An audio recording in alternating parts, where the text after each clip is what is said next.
में भी होने वाली गतिविधियाँ वो खुले में होती हैं जी। हमें तो कॉलोनी छोड़नी पड़ेगी जी, हम यहाँ नहीं रह सकते अगर ये चलेगा तो। हमारे बच्चे मंदिर में जाना सीखे, पूजा पाठ करना सीखे, लेकिन ये यहाँ पे अश्लीलता का पाठ सिखाया जा रहा है हमारे बच्चों को। और इस समय हिसार शहर के विद्युत सदन के अंदर मौजूद हूँ, जहाँ पर फिलहाल लाइव तस्वीरों के अंदर जो यहाँ के एमडी है वो यहाँ पर मौके पर पहुंचे हैं। फिलहाल महिलाएं नजर आ रही होगी और मुर्दाबाजी के नारे लगाते हुए तस्वीरों के अंदर यहाँ पर आपको नजर आ रहे होंगे। ये देख पा रहे हो बिल्कुल ठीक सामने यहाँ पर एमडी साहब इनसे बातचीत करते हुए नजर आ रहे हैं और दूसरी तरफ ये लोग देख पा रहे हो कि मुर्दाबाजी के नारे यहाँ पर लगाते हुए तस्वीरों के अंदर बिल्कुल ठीक सामने यहाँ पर आपको नजर आ रहे होंगे। ये देख पा रहे हो फिलहाल, और मामला क्या है, मामला भी जानने का इनसे प्रयास करेंगे क्या कुछ मामला है। फिलहाल ये देख पा रहे हो 1 मिनट बातचीत करिए और फिर यहाँ से रवाना हो गए अपने ऑफिस के अंदर। बाकी बातचीत करने का प्रयास भी करेंगे, उससे पहले आप देख भी पा रहे हो कि महिलाएं कितनी संख्या में यहाँ पर पहुंचे, काफी लोग यहाँ पर मौके पर मौजूद है। बातचीत करने का प्रयास भी इनसे जरूर करेंगे।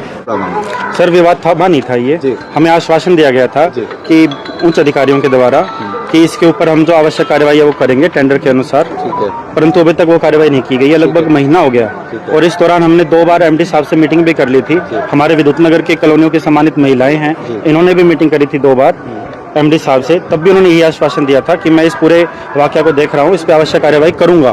उन्होंने ये हमें पूर्ण रूप से आश्वासन दिया था, परंतु अभी तक कोई कार्यवाही नहीं की गई है। इसीलिए आज हमने नोटिस देने के बाद उनको उनके घेराव करने का प्लान बनाया था, पूरी योजना थी और आज हमने उनका घेराव किया भी।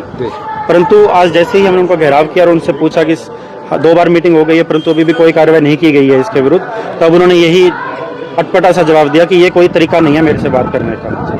जो दर्शक अभी नए जुड़े हैं उन्हें एक बार बता दीजिए कि आखिर में पूरा मामला है तो है क्या। ये विद्युत नगर के पार्क नंबर 3 में जो टाइप 4 का पार्क है, ये हमारे बच्चों के खेलने कूदने के लिए है और इसमें एक वाटर बॉडी भी बनाई गई है। परंतु हमारे यहाँ के जो अधिकारीगण हैं उन्होंने इस पार्क की जगह को पहले तो वेलफेयर के नाम पर बिल्डिंग बनाने का प्लान बनाया और ये बिल्डिंग बन भी रही थी।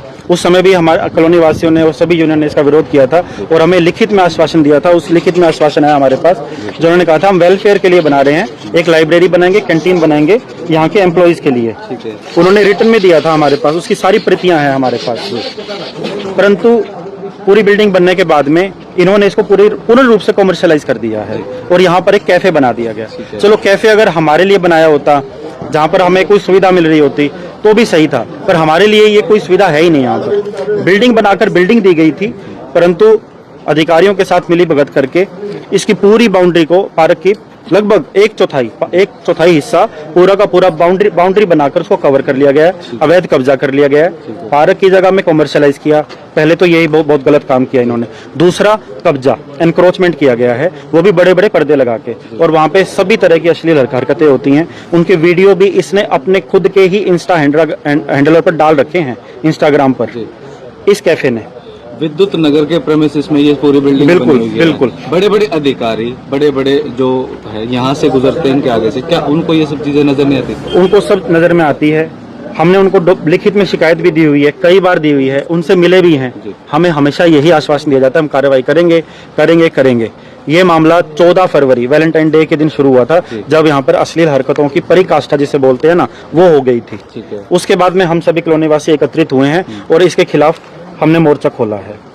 परंतु अब यहाँ पर इस तरीके से अधिकारीगण मिले हुए हैं, ये हमें बाद में पता चला है, और ये हमारे ही घर में हमारे ही अधिकारीगण हमारा ही शोषण कर रहे हैं और अपनी जेब भर रहे हैं। आपसे जानना चाहूंगा कि 14 फरवरी को जब ये विवाद शुरू हुआ तब एक स्ट्रेंथ बहुत ज्यादा थी, बहुत ज्यादा विवाद भी हुआ था, कई तरीके के गंभीर आरोप भी लगाए गए थे। तो क्या उस मामले में अभी तक कोई जांच कमेटी नहीं बैठी, कोई जांच, क्योंकि ये मामला ग्रीवेंस कमेटी में भी पहुंचा हुआ? अभी लगती मेरे यहाँ कोई वो नहीं हुआ, सब अफसरों की इसी में ही रहे हैं, इसलिए या तो एमडी साहब इसको बंद कराएं, नहीं कराएंगे तो हम यहाँ ऑफिस में किसी भी कर्मचारी को बढ़ने नहीं देंगे, और ये भी नहीं हुआ लास्ट में तो हम अनिल विज से मिलेंगे, आखिरी में बंद करा के ही रहेंगे। वैसे आपसे जानना चाहूंगा, ग्रीवेंस कमेटी के अंदर कोई मामला जाता है तो तुरंत अधिकारियों को दिशा निर्देश दिए जाते हैं और समस्या का समाधान की ओर जो है रुख किया जाता है। ग्रीवेंस में जब ये मामला गया तो क्या कुछ पूरा वाकया है? ग्रीवेंस में जब हम गए थे तो डीसी साहब को मंत्री जी ने बोल दिया था कि अपनी तरफ से पूर्ण संज्ञान में लो ये मामला और इसकी पूर्ण रिपोर्ट मेरे को बना के दो।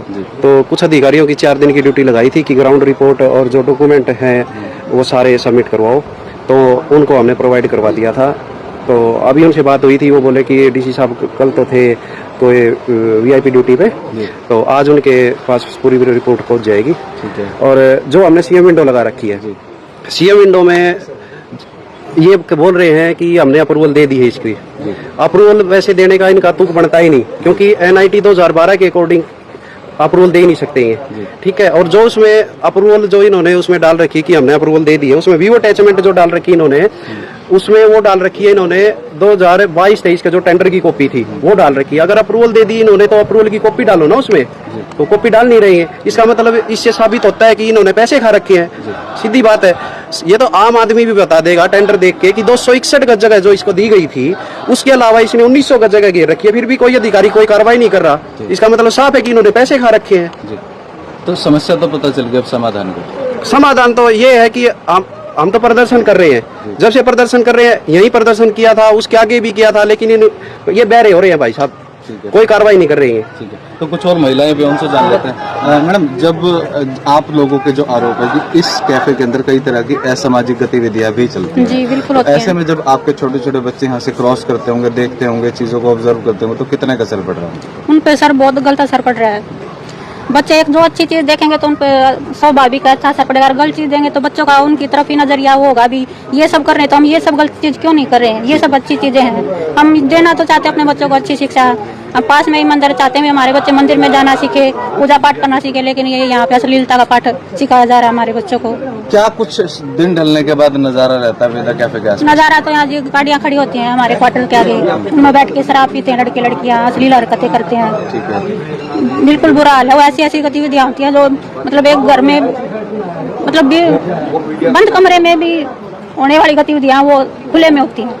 कहीं ना कहीं भावुक हो चुके हैं आप। हाँ अपने जी। बच्चों का भविष्य आप देखेंगे कि भविष्य- उनके अंधकार में जाता जा रहा जी। है अगर ये वेदा कैफे यूं ही चलता रहता है। जी हमें तो कॉलोनी छोड़नी पड़ेगी जी, हम यहाँ नहीं रह सकते अगर ये चलेगा तो।